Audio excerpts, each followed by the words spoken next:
하나님 말씀 이사야 53장 6절 말씀 다 함께 읽습니다. 우리는 다 양 같아서 그릇 행하여 각기 제 길로 갔거늘 여호와께서는 우리 모두의 죄악을 그에게 담당시키셨도다. 아멘. 찬양하겠습니다.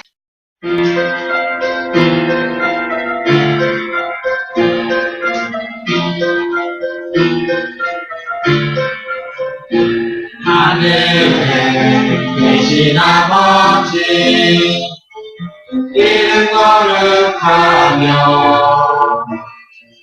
주의 영광 이곳에 가득하게 기도하네.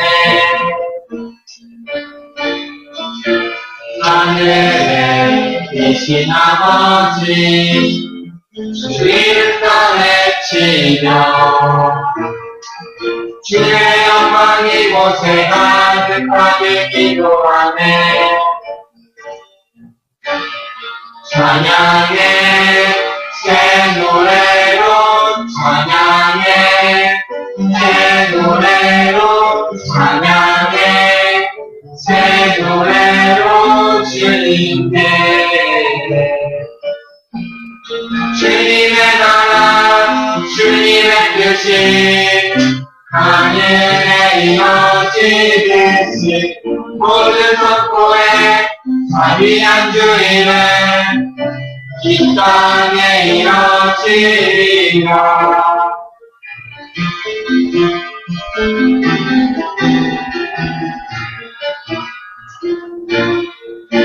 날마다 일용할 양식 은혜로 주소서. 예수 이름으로 우리 모두 기도하네. 시험에 들게 마시고 악에서 구원하소서.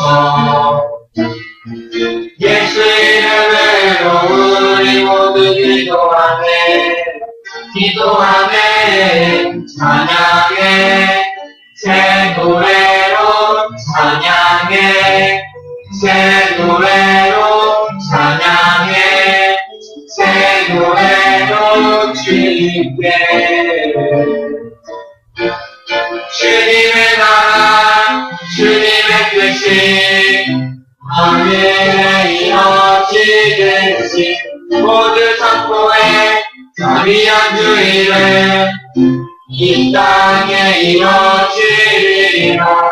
주님의 나라 주님의 뜻이 하늘에 이어지듯이 모두 선포해 자비한 주일은 이 땅에 이어지리라. 모든 나라 주께 모든 권세 주께 모든 영광 영원히 아멘. 모든 나라 주께 모든 권세 주께 모든 영광 영원히 아멘. 모든 나라 주께 모든 권세 주께 모든 영광 영원히 아멘. 모든 나라 주께 모든 권세 주께 모든 영광 영원히 아멘. 주님의 나라 주님의 뜻이 하늘에 이어지듯이 모두 선포해 자비한 주일은 이 땅에 이어지리라. 주님의 나라 주님의 뜻이 하늘에 이어지듯이 모두 선포해 자비한 주일은 이 땅에 이어지리라.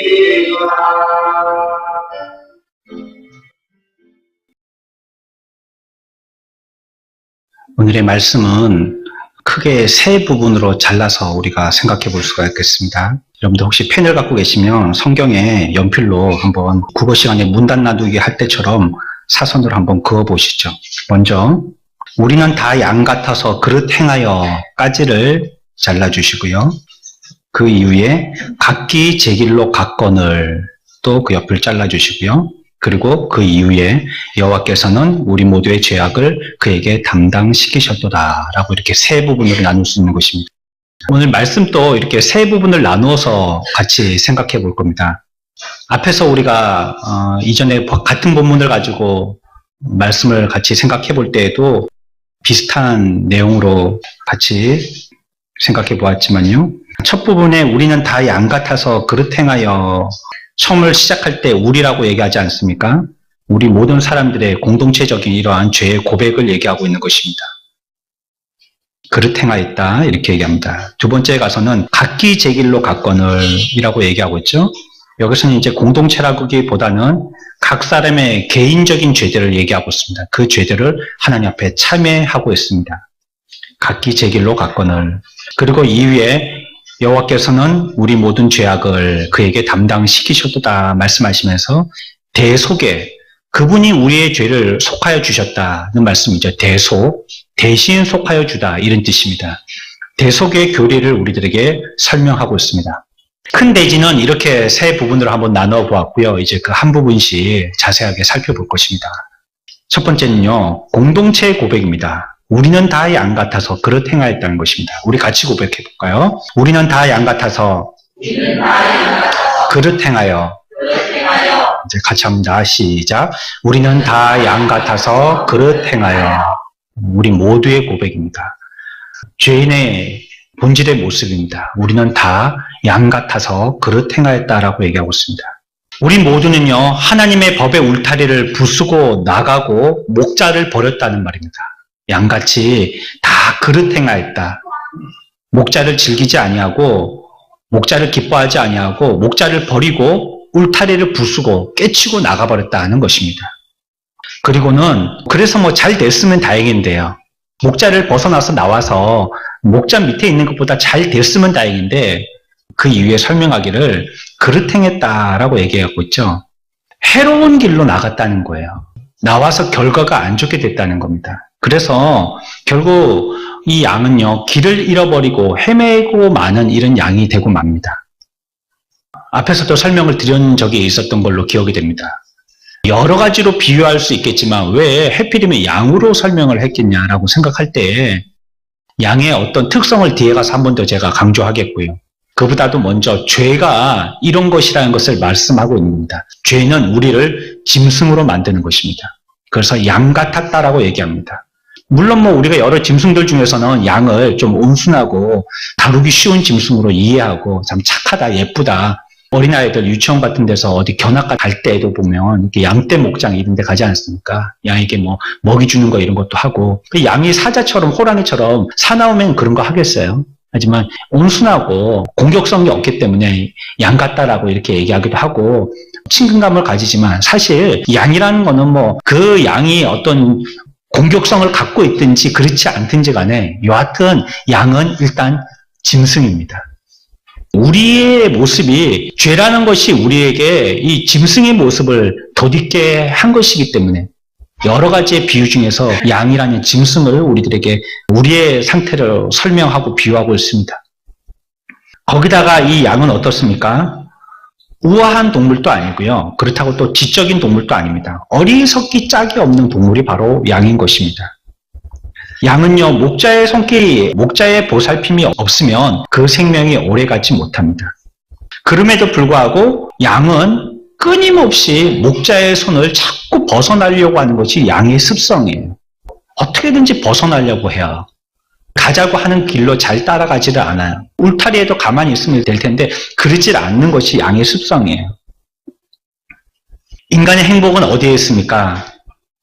하나님의 법을 떠난 것이 아니고요. 그분의 목자, 그 울타리 안에 있는 것이 우리들의 복입니다. 그것이 진정한 인생의 복입니다. 양은 울타리에서 조금만 떨어져도요, 가던 길에서 뿔풀이 막 흩어집니다. 그리고 그 양 중에 한 마리라도 그러한 행동을 하게 되어지면 주변에 있는 양들이 그 낌새를 채고 모두 다 따라하려고 합니다. 인간도 마찬가지죠. 악한 것에는 너무나도 재빠른 것이 인간입니다. 금방 배우고요. 누가 주변에서 그렇게 하면요, 금방 따라하는 것이 인간의 죄의 습성인 모습입니다. 하나님 앞에서 여러 가지 지혜를 갖고 있지만 그 지혜로 지식을 가지고 무엇 하는 데 쓰느냐? 죄 짓는 데 발빠르게 씁니다. 많은 여러 가지 물건들을 발명해냈습니다. 하지만 이런 것들은 우리가 발명하고 우리가 발전시켜 나가는 그러한 과학적인 것들이지만 이것이 하나님의 인격적인 성품들을 갖다가 완전히 초토화시키는 이런 일들을 하고 있는 것이에요. 그런데 이런 일들에는 과학적인 지식과 지능이 얼마나 개발이 되는지 모릅니다. 제가 어렸을 때요, 저보다 연배이신 분들이 훨씬 많으시지만요, 다이얼을 돌리는 전화기에서 버튼식 전화기로 교체될 때였었습니다. 그전에는 이렇게 돌리는 전화기였죠. 한번 돌리고 나면 제자리로 돌아가고, 한번 돌리고 나면 제자리로 돌아가고, 공중전화든지 집전화든지 전부 다 이런 전화기였었죠. 어느 날부터 전자식 전화기라고 하면서요, 버튼 전화기가 나오기 시작했어요. 띡띡띡띡 누르는 전화기입니다. 버튼 한 개 한 개가 숫자 한 개씩 튀어 올라와 있어서 누르는 전화기죠. 밑에는 샵 표시하고, 그 다음 눈 표시하고 나와 있는. 그거 나왔을 때 얼마나 신기했는지 모릅니다. 손잡이가 오른쪽에 달려있는 노란색 전화기, 저희 집에 있던 게 기억이 나는데요. 그거 처음에 들어왔을 때, 야, 이 전화기에서 막 소리가 나오고요. 안내 음성도 나오고 하는 게 너무나도 신기했던 기억이 나요. 근데 어떻습니까? 요즘 그런 걸 전화기로 치지도 않습니다. 얼마 전에 우리 성도께서 일하시는 직장에 제가 일 때문에 한번 간 적이 있었는데, 거기 가보니까 큰 회사에서 쓰던 기자재들 같은 것들을 갖다가 창고에다가 잔뜩 쌓아놨는데, 어떻게 할 거냐면 전부 다 버릴 거래요. 너무 말짱해요. 그리고 한 곳에는 이따만한 큰 종이 박스에다가 테이블 위에다가 올려놓고 쓰던 전화기를 쌓아놨는데, 전부 다 보니까 메이커에 있는 큰 회사 제품들. 근데 다 끈 달려있는 전화기, 사무실에서 쓰는 거 있죠? 그거 그냥 꼽으면 그냥 쓸 수 있겠더라고요. 작동되는지 안 되는지 모르겠지만, 겉으로 보기에는 너무 말짱하고 깨끗해요. 우리 집에 한 개 갖다 놓고 싶을 정도로. 너무 깨끗한 게 이만큼이나 수북하게 쌓여있더라고요. 요즘은 어떤 걸 씁니까? 스마트폰 쓰죠. 2G 쓰다가, 3G 쓰다가, 4G 쓰다가, 지금은 무슨 G예요? 5G까지 씁니다. 몇 G까지 나갈지 모르겠어요. 요즘엔 그것도 늦다라고 얘기하고, 얼마나 빨리 해야 될지 모르겠어요. 예전에는 시티폰이라고 전봇대 밑에서나 전화기 되는 그런 전화기 있었죠. 고속버스나 시외버스 타면 전화기 안 되는 그런 전화기 있었잖아요. 그렇죠? 하늘 새 잡듯이 새충처럼 막 이렇게 전파 잡느라고 이런 전화기 있었지 않습니까? 한 대에 600만 원 이상 했던 모토로라에서 최초에 나왔던 전화기, 휴대용 전화기. 차가 600만 원이었던 시절에 전화기가 600만 원이었었죠. 근데 요즘은 어떻습니까? 아이들이 더 신식 전화기를 갖고 다니고요. 어른들은 난 통화만 되면 된다 하고 그냥 버튼 큰 거 그런 거나 들고 다니시고. 근데 사실 이런 게 나와서 우리들에게 신앙이 얼마나 유익이 됐냐 말이죠. 5G 전화기가 나와서 우리의 신앙이 얼마나 유익이 됐냐 말이에요. 과연 다이얼 돌리는 전화기 때보다도 우리의 신앙은 더 못하지 않습니까? 텔레비전, 예전에는요, 문이 샤르륵 열렸다가 샤르륵 닫혔다가 그런 텔레비전, 그렇죠? 집안에 이렇게 안테나 서 있는 텔레비전. 한참 재밌게 TV 보다 보면 막 지지직 하면 빨리 옥상에 올라가라고. 그러면 또 옥상에 올라가고 방향을 잡는 데에 따라서 잘 보인다, 안 보인다, 막 소리 지르고 잘 보이냐, 어쩌냐, 막 큰 방에다 소리 지르고 됐다, 막 손 떼라 하고 막. 근데 요즘은 어떻습니까? TV들이요, 바닥에 없어요. 전부 벽 속에 들어가 앉아 있어요. 벽에 다 붙어 있어요. TV도 어떻게 큽니까? 예전에는 켜라, 돌려라, 말아라 이랬지만 요즘엔 지니야? 드라마 보여줘? 뭐 보여줘? 그러면 지가 알아서 다 보여주고 그러지 않습니까? 그래서 이렇게 얇은, 이따만하게 큰, 그렇게 화질 좋은 TV가 과연 우리 신앙에 얼마나 유익이 되냔 말이에요. 예전에는 걷는 게 예사였죠? 초등학교 때도 3, 40분 걸어서 학교 다니던 때가 예사였습니다. 어제도 목양실에서 이렇게 지도를 보다가요. 제가 옛날에 살 때는 부산에 초등학교 다니던 때 살던 집하고 초등학교하고 거리를 봤어요. 엄청난 거예요. 걸어서 30분. 그것도 고갯길 위로. 천마산이 있는 산 꼭대기 위로 올라가야 됐었어요. 등산이죠, 거의. 초등학교 1학년 때부터 거길 다녔던 거죠. 요즘은 어떻습니까? 그 정도는 무조건 엄마들이 태워줍니다. 아니면 업고 가든지 어쩌든지 그 정도는 걸을 정도가 못 된다고 무조건 차를 태워주죠. 차들도 얼마나 좋아졌습니까? 그래서 과연 이 차들이 우리의 신앙에 얼마나 유익이 됐냔 말이에요. 사람들은요, 우리에게 주신 지식을 가지고 선으로서 거룩을 위하여 치닫기보다는 악을 활용하는데 더욱더 유익되게 해요. 발휘합니다. 사용합니다.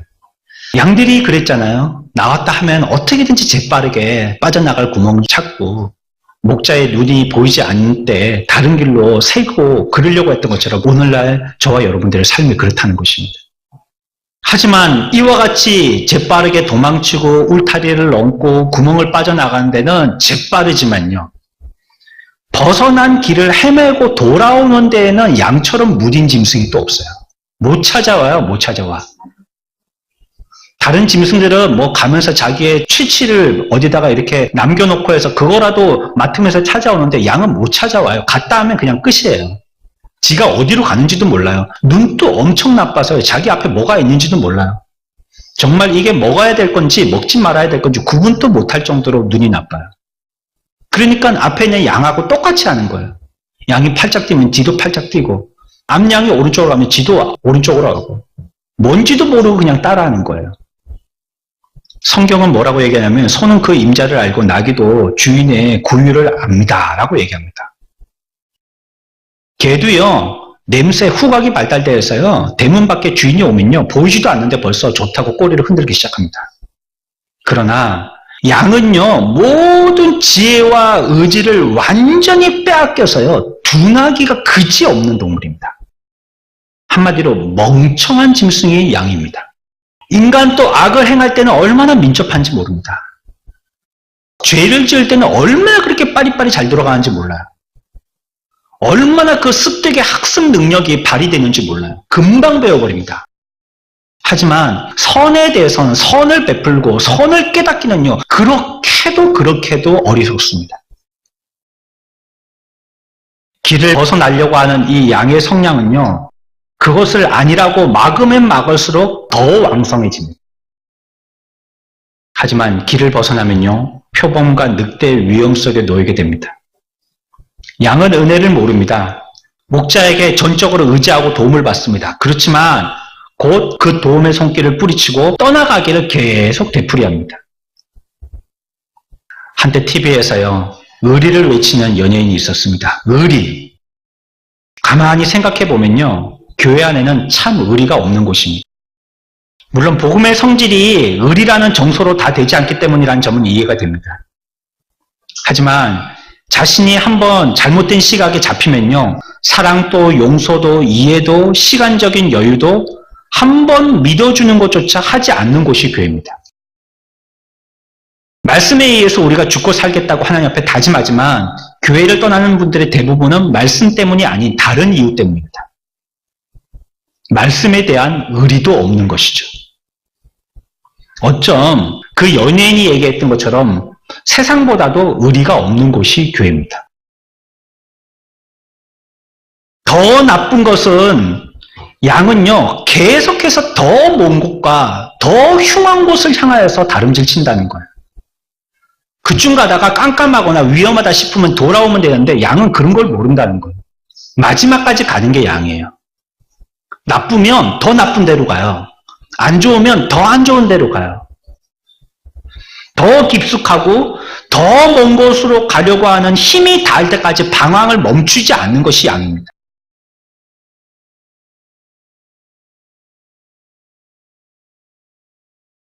우리도 하나님 앞에 큰 은혜의 빚을 졌지만 그분의 곁을 끊임없이 벗어나려고 합니다. 우리의 죄는 절대 일시적이지 않습니다. 반복적입니다. 끝없이 죄를 지었습니다. 우리들은 다 양 같다라고 성경은 얘기하고 있습니다. 그 말씀에 우리들은 아멘 할 수밖에 없습니다. 기분이 좋든지 안 좋든지. 우리는 다 양 같다라고 얘기하고 있어요. 진정 신실한 영혼이 이 땅에 아무도 없느냐? 양과 반대의 성향을 가지고 있는 진실한 영혼이 한 명도 없느냐? 성경은 그렇다라고 대답합니다. 로마서 3장 12절 다 치우쳐 함께 무익하게 되고 선을 행하는 자는 없나니 하나도 없도다. 저와 여러분들 중에 누가 나는 양 같지 않다라고 부인할 사람이 있겠습니까? 나는 그런 성향이 없는데요. 나는 좀 양보다는 조금 더 나은 지혜로운 짐승의 성향이 있는데요. 성경은 우리에게 정확하게 진단해서 말합니다. 우리는 다 하나다라는 거예요. 다 다 치우치고 다 무익되다라고 얘기하고 있습니다. 두 번째 고백을 들어보죠. 이거는 각 사람의 개별적인 고백입니다. 각기 제 길로 갔거늘 이라고 얘기하고 있습니다. 죄는요, 공통되는 것이지만 또한 동시에 개인적인 것입니다. 모든 사람이 죄인이지만 각각 사람도 특별한 죄를 짓고 있는 죄인들입니다. 어떤 사람도 공통적으로 전해지는 말씀을 통하여서 돌이키는 데 대해서는요, 개개인으로 옵니다. 하지만 그렇게 개개인으로 올 때에 스스로 깨닫고 오는 자는 아무도 없어요. 아, 내가 그렇게 해야 되겠구나. 그게 맞는 거야. 이렇게 생각하고 오는 사람은 없어요. 뭐 명상을 했다든지 한참을 아무도 모르는데 혼자 성경을 열심히 읽었다든지 아니면 혼자 깊은 기도에 들어갔다든지 아, 그래서 예수 그리스도가 우리의 구주시구나 깨닫고 오는 자는 없어요.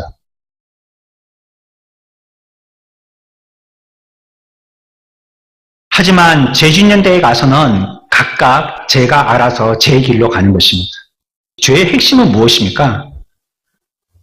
하나님의 뜻과는 반대되는 우리의 길을 주장하는 것입니다. 그게 죄의 핵심입니다. 제 길로 간다고 그랬잖아요. 그게 죄의 핵심이에요. 우리의 갈 길을 가는 거예요. 근데 그게 하나님의 뜻하신 하나님과 같이 가는 길이면 다행일 텐데 그렇지 않고요. 나만을 위한 길을 간다는 거예요. 제 길로. 주님을 원하시지도 않는 주님의 뜻이 아닌 내 길로 간다는 거예요. 그게 죄입니다. 죄는 마이웨이를 선언하죠. 항상 내 갈 길로 가겠다는 것입니다. 아이들이 조금만 말할 줄 알면 입에 달고 사는 말이 뭡니까? 내가 할게요 라는 말입니다. 내가 할게요. 엄마가 뭐 해주려고 그러면 내가 할게요. 내가 할게요. 이 아이가 조금만 커서 청소년이 됩니다. 그러면 한마디가 더 붙습니다. 내가 알아서 할게요 라고 합니다. 어릴 때는 내가 할게요 하다가요. 조금 더 크면 내가 알아서 할게요 라고 얘기합니다. 오늘날 성도들은 어때요? 교회에서 지도와 교훈을 받지 않으려고 합니다.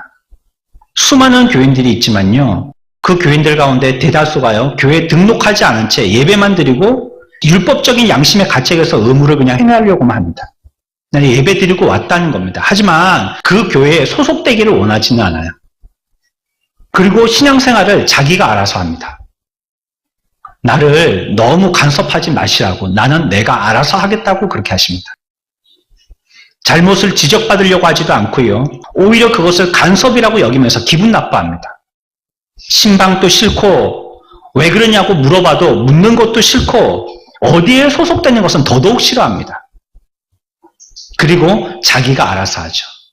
이 말을 들을 때마다 모순 두 가지를 발견하게 됩니다. 하나는 그 사람이 잘 모르고 있어요. 그런데 자기가 알아서 한다는 거예요. 그렇게 얘기하는 사람은요, 대부분 자기가 잘 모르고 있는 경우가 대부분입니다. 잘 몰라요. 근데 자기는 안다는 거예요. 또 한 가지는 뭐죠? 알아서 한다는 거예요. 근데 그렇게 얘기하는 사람은요, 정말로 바르게 알아서 행하는 자가 없어요. 돌아와서 바르게 행동하는 사람이 없어요. 알아서 한다 하고는 그냥 가버려요. 알아서 한다는 말은요, 저는 이렇게 듣습니다. 몰라서 못합니다. 내가 알아서 할게요. 이렇게 얘기하는 사람은요, 난 몰라서 못해요. 라는 사람으로 저는 듣습니다. 우리는 모두 그렇게 했습니다. 우리 자신이요, 주인 되기를 갈망하였습니다. 자신의 생각과 자신의 기질과 자신의 의지가 하나님의 뜻보다는 더 중요했어요. 하나님의 뜻에는 아랑곳하지 않아요. 우리는 자기의 죄를 특별한 것이라고 생각하는 자각을 지니는 것이 당연합니다. 나는 내 길로 간 특별한 죄를 지은 하나님 앞에서 특별한 나예요. 모든 뭉퉁그려져 있는 그 죄 속에 파묻혀 있는 내가 아니고요. 나만의 특별한 죄를 지은 그런 자라는 거예요. 제 갈 길로 갔어요. 세 번째 우리가 생각해야 될 교리는요. 대속의 교리입니다. 공동체의 죄와 고백과 각 사람의 특별한 죄의 고백을 앞에서는 생각했고요. 이 모든 죄를 한데 덩어리로 모아서 지금 얘기하고 있습니다. 이것은 인간의 이해로 할 수 없는 너무나도 죄의 덩어리가 큰 덩어리입니다. 하나님을 거역한 죄라는 것은요, 가히 우리가 상상할 수 없는 죄인 거예요. 이와 같이 하나님의 죄를, 하나님의 법을 떠난 죄인들은 하나님이 우리에게 제정해 주신 의의 규칙에 반하였기 때문에 벌을 받아야 하는 것이죠. 그 형벌이 어떤 것으로 나타납니까? 위협, 진노, 파멸, 죽음과 같은 것으로 나타나게 됩니다. 하나님은 인간의 죄에 대해서 눈 감아 주시는 분이 아니세요. 그것이 사실 불가능한 분이세요. 죄를 못 본 척하고 지나간다는 건 불가능한 분이세요. 하나님은 하나님이 만드신 하나님의 피조 세계가 하나님의 법에 따라서 다스림 받기를 기뻐하세요. 그런데 그 법을 깨트리는 어떤 행동이 있다면 그것을 가만히 놔두고 흉벌하지 않는다면 하나님의 법도 깨질 뿐더러 하나님의 법에 의해서 지어진 세상도 파괴되고 마는 것입니다. 이 세상은 모두 다 하나님의 법에 의해서 다스려지고 있기 때문입니다. 그런 면에서 죽음이라는 것은요, 어쩜 우리가 죄를 지은 죄의 값이기도 하지만요, 죽음은 하나님의 자비이기도 한 것입니다. 여러분들 죽는 게 좋습니까? 죽지 않는 게 좋습니까? 여러분 대답해 보십시오. 죽기를 원하십니까? 죽지 않기를 원하십니까? 보십시오. 대답을 잘 못하지 않습니까? 그렇다면 여러분들 왜 그렇게 맛있는 거 좋은 걸 많이 드세요? 몸에 좋다는 거 왜 그렇게 많이 드세요? 아유, 돈이 없어요. 힘들어서 허리가 그냥 꼬부러지려고 그래요. 그래도 냉장고 열어보면 막 모든 좋은 것들이 막 가득가득 냉장고에 들어있지 않습니까? 그걸 갖다가 전부 다 못 먹어서 냉장고 한번 청소할 때마다 그냥 음식 쓰레기로 갖다 버리는 게 이만큼씩이잖아요. 오래 산다는 것은 복이 될 수도 있지만요. 그걸 갖다가 조금만 더 깊이 생각한다면요. 그건 저주입니다. 만약에 히틀러가 지금까지 죽지 않고 살아있다면 어떻게 되겠어요? 히틀러가요. 아무리 죽이려고 해도 안 죽어요, 얘가. 김일성이요, 안 죽고 지금까지 살아있어요. 지금 3대째, 4대째가 아니겠죠. 지가 혼자 하고 있겠죠, 계속. 만약 여러분이 90세가 됐어요. 100세가 됐어요. 200세가 됐어요. 500세가 됐어요. 그런데 안 죽어요. 요양병원에 아들들이 모셔놨어요. 안 죽어요. 하루 종일 천정만 쳐다보고 있어요. 안 죽어요. 520세가 됐어요. 600세가 됐어요. 안 죽어요. 온 인류가 하나도 안 죽는 거예요. 천세 만세가 됐는데 온 요양병원들은 이부제를 쓰는 거예요. 오전반 있고 오후반 있고. 안 죽어요. 저주입니다. 저주. 죄 지은 인간들에게 죽음이라는 것은 죄에 대한 값이기도 하지만요. 하나님이 우리들에게 주신 어쩜 복이에요. 인생은 죽음을 통해서 또 다른 세계에 영원히 사는 세계로 들어가게 되는 것입니다. 근데 이 땅에서 죽지 않는다는 건요, 우리로 봐서는 저주인 거예요. 이 교만한 시대에 연약하고 감상적인 자들은 하나님은 마치 온화함만이 그의 유일한 성품인 것처럼 악에 대하여서는 무관심한 것이 미덕인 것처럼 하나님에 대해서 포장해서 얘기합니다. 하나님은 그러실 리가 없다는 거예요. 이 세상을 말씀으로 창조하신 그분께서 그처럼 독하게 해결하실 리가 없다는 거예요.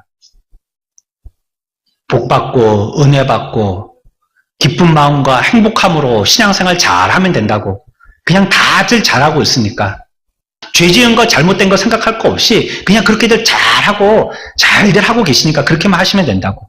하나님은 절대 그런 하나님이 아니시라고 이렇게 얘기합니다.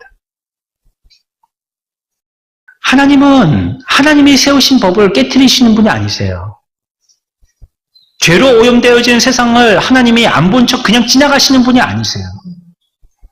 하나님은 결코 죄에 대해서 용서하신 적이 없으세요.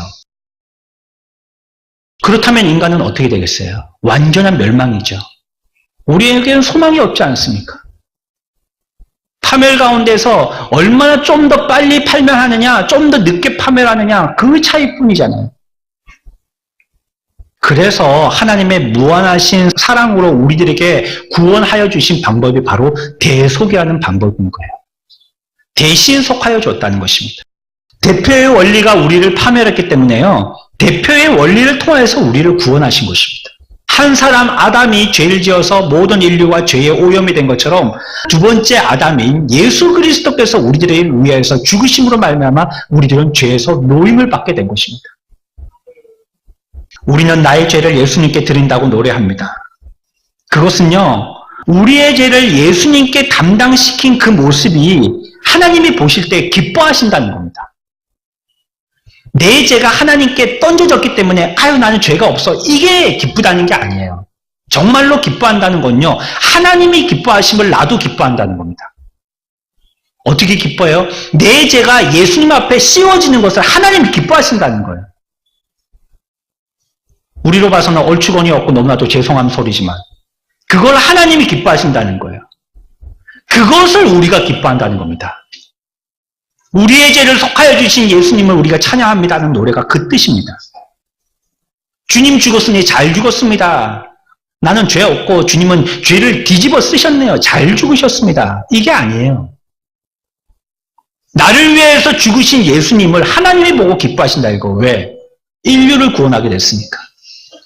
내 사랑하는 하나들을 희생함으로 말미암아 모든 인류들을 구원하시게 되었으니까 하나님이 그걸 눈물을 흘리며 기뻐하신다는 거예요. 그 아버지의 마음을 두고 우리들도 함께 주님을 찬양하는 것입니다. 그게 대속하신 주님을 찬양합니다 라는 노래입니다. 마치 모든 죄를 예수님 혼자 다 지신 것처럼 하나님은 취급하셨습니다. 그리스도는 인간이셨습니다. 인간을 대속해서 누군가 죄를 해결해야 되려면 인간이어야 했었어요. 여기에 대해서 예수님은 가장 합당한 분이셨습니다. 인간에 의해서 죽음이 들어왔듯이 반드시 인간에 의해서 죽음으로부터 부활하시는 분이 계셨어야 돼요. 그분이 예수님이었습니다. 우리는 죄 갈 길로 갔습니다. 그러나 그 죄들이 이제는 더 이상 우리가 죄라라고 우리를 고발하지 못합니다. 우리가 예수 그리스도를 믿는다면 이 죄는요, 모두 그 예수 그리스도에게 전가되게, 대속자에게 전가되게 되는 것입니다. 우리를 향한 진노는 이제 더 이상 남아있지 않아요. 죄가 온전히 예수님께 씌워졌기 때문입니다. 또 하나님은 보실 때 예수님 자체를 죄라고 보셨어요. 하나님은 예수를 믿는 영혼에 대해서 어떤 진노도 품지 않으십니다. 그래서 저와 여러분들이 하나님의 사랑의 눈길로 봐지게 되는 사람들이 된 것입니다. 그 영혼 또한 더 이상 아무 죄도 지니고 다니지 않는 것입니다. 죄라는 것은요, 한 곳으로 옮겨지게 되어지면 다른 곳에는 없는 것이 죄입니다. 이 죄가 나에게서 예수 그리스도에게 옮겨졌기 때문에 우리들에게는 죄가 없게 된 것입니다. 그렇다면 우리의 삶은 어떻게 해야 되겠는가 말입니다. 각기 제 길로 갔거늘 여호와께서는 우리 모두의 죄악을 그에게 담당시키셨도다라고 얘기하고 있습니다. 여러분들, 우리의 죄가 결코 용서받지 못할 것이라고 절망적인 생각이 나를 엄습하여서 뒤덮어 놓지 못하도록 하셔야 합니다. 나는 죄인이구나 하고 절망적인 가운데 빠져 있어서는 안 되는 것입니다.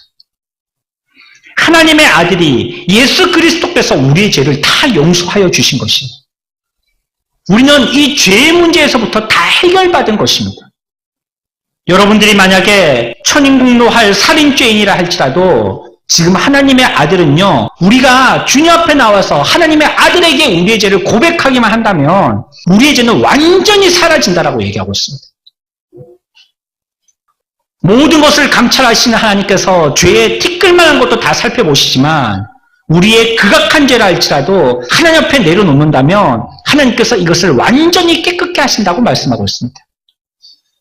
아무리 제 길로 갔다 할지라도 그 또한 그리스도께서 이미 담당하신 것입니다.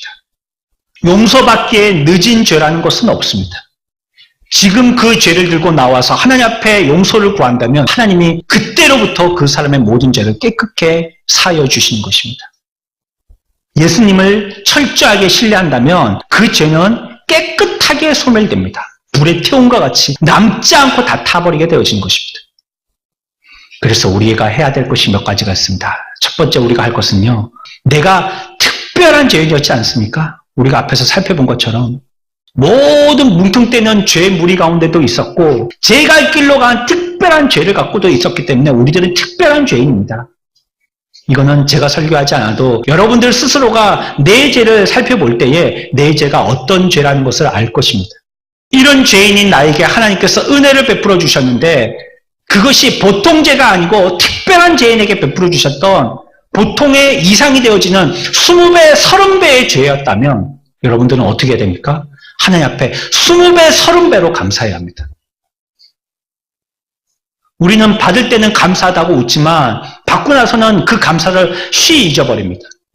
내가 해드린 것보다 20배, 30배의 큰 은혜를 받았지만 그 은혜를 쉬이 잊어버려요. 하나님 앞에 감사할 때는 20배, 30배로 감사하지 않아요. 겨우 2배, 겨우 1배 반, 겨우 1배. 어떤 자는 감사하지도 않고 떠나간다 했어요. 우리의 죄의 무게가 어떠함을 느끼는 사람이라면 하나님 앞에 감사함의 정도가 어느 정도인지도 깨달아야 합니다. 내가 지금 그만큼 감사하지 못하는 이유는 무엇입니까? 하나님께서 우리들에게 베풀어 주신 이 은혜를 그와 같이 큰 은혜로 생각하지 못하는 이유는 무엇입니까? 내가 짓고 있는 이 죄의 그 크기가 어느 정도인지 깨닫지 못하기 때문이었습니다. 예수님이 용서해 주신 그 죄의 크기가 얼마나인지 알지 못하기 때문에 그래요. 그래서 감사할 것이 없다고 늘 원망과 불평하는 것입니다. 죄된 내가 그리스도로 그 은혜로 말미암아 구원을 받았으면 어떤 사람을 만나든지 어떤 일을 당하든지 우리 입에서는 우리가 받은 죄의 해결에 대하여 그 일보다는 훨씬 작은 것으로 주신 것이기 때문에 하나님 앞에 감사할 수밖에 없는 거예요. 어떤 악한 사람을 만나게 하시든지 어떤 악한 일을 우리들에게 만나게 하신다 하실지라도 내 죄에 비하면 이 사람을 만나고 이 일을 당하는 것은 별것이 아닌 거예요. 그러면 우리의 입으로는 감사할 수밖에 없는 것이에요. 자기가 면제받은 부채가 10억이라는 것을 알 때 내가 빌려준 10만 원을 잊게 되는 것입니다. 무슨 일을 만나도 감사와 겸손할 것뿐이 없는 것입니다. 나는 특별한 죄인이기 때문에, 극악무도한 죄인이기 때문에 그렇습니다. 두 번째 우리가 해야 될 것이 있어요. 우리가 섬길 때요, 각자 특별한 방식으로 하나님을 섬겨야 한다는 거예요. 그 무리 가운데서요, 홀로 주님을 특별하게 섬겨야 할 필요가 있는 것입니다. 내 죄가 특별하게 두드러졌던 것처럼 우리들도요, 하나님 앞에서 특별한 구별되어진 사명감을 가지고 각자만의 특별한 방식으로 하나님을 섬겨야 한다는 것입니다. 교만이 들어와서 독불장군 행세하면서 다른 사람과 구별되게 자신을 드러내 보이려고 하는 것은 가증스러운 것입니다. 하지만 사역의 개별성이라는 것은 아름다운 것이에요. 하나님의 일을 할 때 자기에게 있는 특별함을 가지고 일한다는 것은 참 귀한 것입니다. 많은 사람들이 주님의 일에 드러나 보이기를 꺼려합니다. 괜히 다른 사람들에게 잘난 척한다는 오해받기 싫은 것이죠. 또 어떤 때에는 시선이 부담스러워서 일을 잘못하면 어쩔까 하는 두려움이 앞서기 때문이죠. 어쩔 때는 신경 써가며 힘쓰는 것도 피곤하기 때문이라고 얘기합니다. 하지만 무리 속에 파묻혀서요, 아무것도 하지 않는다면요, 하나님의 영광은 땅에 떨어지고 맙니다. 나는 편하지만 여호와의 이름은 영화롭지 못하게 되는 것입니다. 일에서 혹시 있을지 모르는 부담으로 달아지는 손해보다도 자원에서 일하지 않아서 녹슬어 도태되어지는 신앙의 손해가 훨씬 더 큽니다. 그것은 일하지 않기 때문에 가만히 있는 것이 아니고 일을 완전히 할 수 없는 마비의 상태까지 이르기 때문입니다. 이거 한 개 안 하는 정도가 아니에요. 완전히 일할 수 없는 자가 돼버리고 말아요. 사무엘상 17장 26절에 이 할례받지 않은 블레셋 사람이 누구이기에 살아계시는 하나님의 군대를 모욕하겠느냐라고 얘기하고 있습니다. 우리들은 기도해야 합니다. 우리에게 더 많은 다윗을 보내달라고 기도해야 합니다. 우리는 기도해야 돼요. 주여 내가 다윗이 되게 해달라고 기도해야 합니다. 다윗은 뭐 잘난 사람이 아니에요. 다윗은 그냥 그 나이에 17, 18대 목동이었어요. 그냥 형들 심부름이나 하는 그런 아무짝에도 볼품없는 그런 사람이었었어요. 하지만 다윗은 하나님이 주신 자신만의 특별함에 개별성이 있었어요. 뭘 갖고 나갔습니까? 많은 이스라엘 군대들은 창을 들고 나갔어요. 칼을 들고 나갔어요. 방패를 들고 나갔어요. 하지만 저 블레셋 군대 앞에 모두 사시나무처럼 벌벌 떨고 있었습니다. 그러나 다윗은요, 여호와의 이름이 있었어요. 그것을 무기 삼았어요. 왕의 갑옷도 투구도 아무것도 자기에게는 맞지 않다라고 다 내려놓고 나갔어요. 주님이 자기에게 주신 여호와의 이름과 물맷돌 그거 들고 나갔어요. 그랬더니 큰 군대도 싸워 해결해보지 못할 그 일을 소년 하나가 해결했어요. 블레셋에서 골리앗 장군의 목을 쳐서 그 전쟁을 승리로 이끈 자였었어요. 교회는요, 다윗과 같이 용기 있는 일꾼이 필요합니다. 그리스도와 진리를 위해서라면 자신이 삼켜도 좋다면서 온몸을 던져서 벌어진 교회 틈을 메우는 사람이 필요한 것이에요. 우리를 위해서 피 흘리신 분을 위해서라면 어떤 고난도 달게 받겠다고 외치는 사람이 필요한 것이에요. 내가 걸레같이 더러워진다 할지라도 성도들을 섬기며 사랑하는 자가 되겠다라고 자기네를 헌신하는 자가 필요한 것이에요. 자기에게 주신 특별성이에요. 그 사람에게만 보이게 하시는 것입니다. 교회를 사랑하면요, 안 보이는 게 보입니다. 목사들에겐 병이 있습니다. 성도들이 못 보는데 목사들만 보는 병이 있어요. 이렇게 휴지가 떨어져 있잖아요. 아무도 못 봅니다. 근데 그거 목사들만 봐요. 이상하죠? 어느 목사님이 찾아왔어요. 뭐 이렇게 얘기하다가요. 우리 교회 이제 여기서 기도회 하다가 6층에 올라가시게 됐어요. 그래 올라가다가 제가 여기 티끌이 있는 걸 보고 이렇게 주웠어요. 그 쓰레기통에 넣었어요. 목사님도 전염되셨네요. 저보고 그러시는 거예요. 이거 목사님들에게만 다 있는 겁니까? 저에게만 있는 건 줄 알았어요. 그 목사님이 그러셨어요. 이게 목사님들에겐 다 있는 겁니까? 그런 것 같아요. 목사들에겐 그런 병이 있어요. 여러분들이 교회를 사랑하고요, 위하여서 기도하면요, 다른 사람들은 천하다고 버리는데요, 그게 귀하게 보이는 일이 있습니다. 다른 사람들은 못해요, 그 일을. 여러분만 할 수 있는 일이 있어요. 그 사람만 할 수 있는 일이 있어요. 여러분들이 특별하게 하나님 앞에 구원받아서 큰 은혜 받은 사람 되었지 않습니까? 여러분, 괴수 중에 정말 우리들은 괴수 죄인인데 그 말의 뜻은 뭐라고 그랬죠? 하나님은요, 괴수 죄인만 구원하신다는 뜻이에요. 우리가 특별히 선해서 구원받은 게 아니에요. 세상 사람들보다 특별히 착해서 구원받은 게 아니라는 거예요. 나쁜 놈들만 구원받았다는 거예요. 나쁜 놈들만. 아주 고질적인 죄인들만 구원시켜줬다는 거예요. 좀 과한 해석이긴 하지만요. 우리가 이해할 때 그렇게 해보자는 겁니다.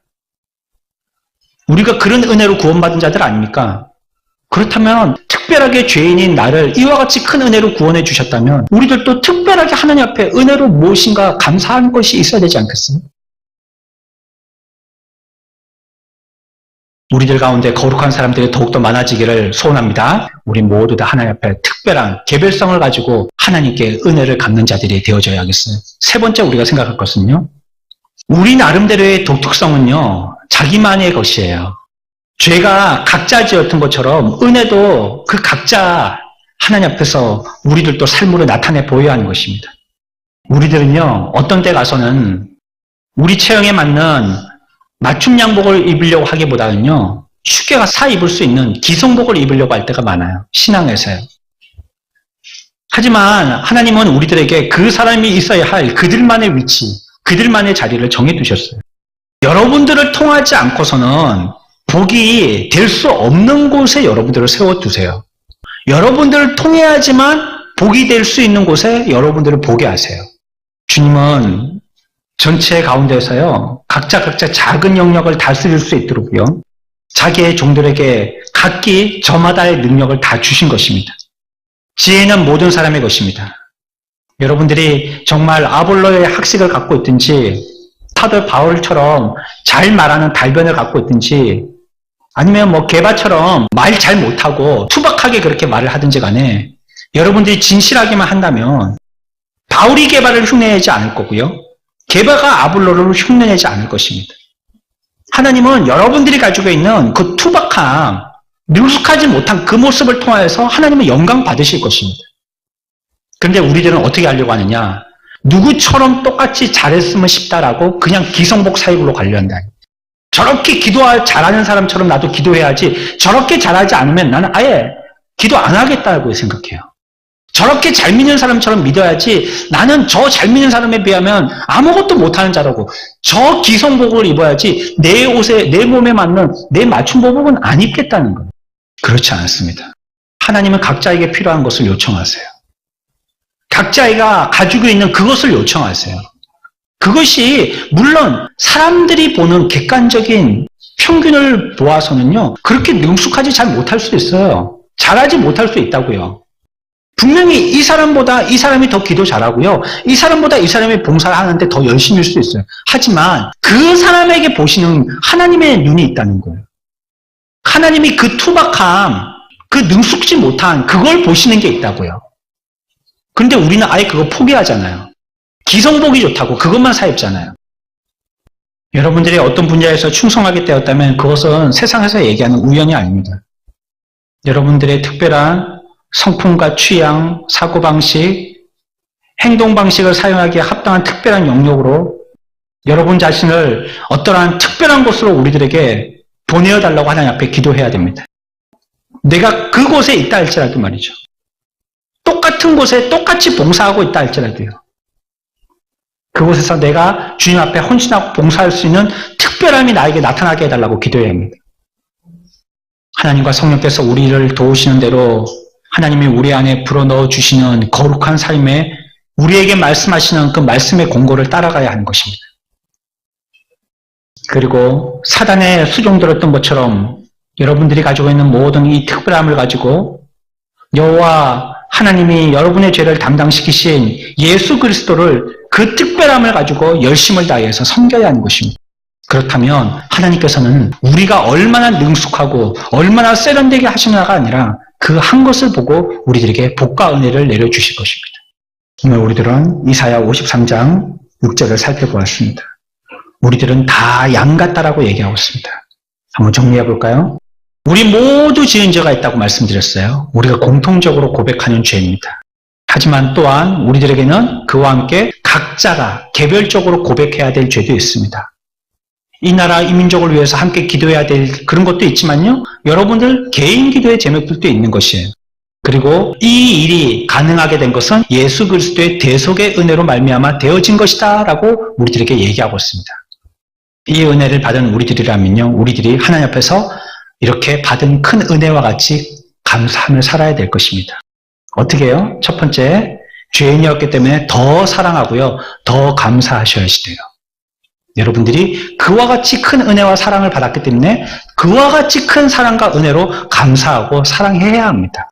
이건 여러분들이 탕감받은 대가예요. 이거는 선택이 아니라는 것이에요. 두 번째, 어떻게 해야 돼요? 하나님이 우리에게 주신 특별한 방법으로 하나님을 섬기라는 거예요. 그렇다고 난 오늘부터 특별하게 섬겨야지, 나 혼자 텔레비전 보고 예배드리고 교회도 안 나오고 성경에다가 다른 책까지 같이 두고 같이 이게 나의 경전이라고 읽고 이렇게 이상하게 믿으라는 게 아닙니다. 개인에게 주신 하나님의 성량이 특별한 대로 하나님을 섬겨야 된다는 것이에요. 세 번째로는요, 제가 할 길로 가꾼 것처럼요, 내 나름대로의 개별적인 것이 있다는 거예요. 특별하게도 믿어야 되지만요, 개별적으로 우리가 해야 될 것이 다 있어요. 그것을 가지고 최대한 잘 살려서 하나님을 섬겨야 되는 것입니다. 내가 가지고 있는 것, 내게 주신 것, 나만 할 수 있는 것, 아무도 할 수 없는 것이 있어요. 모두 제가 할 길로 갔지만 우리를 한 우리로 모으시고 그 우리 안에서 끝없는 은혜를 베풀어 주시는 하나님께 영광되어진 저와 여러분들의 삶이 되시기를 축원합니다.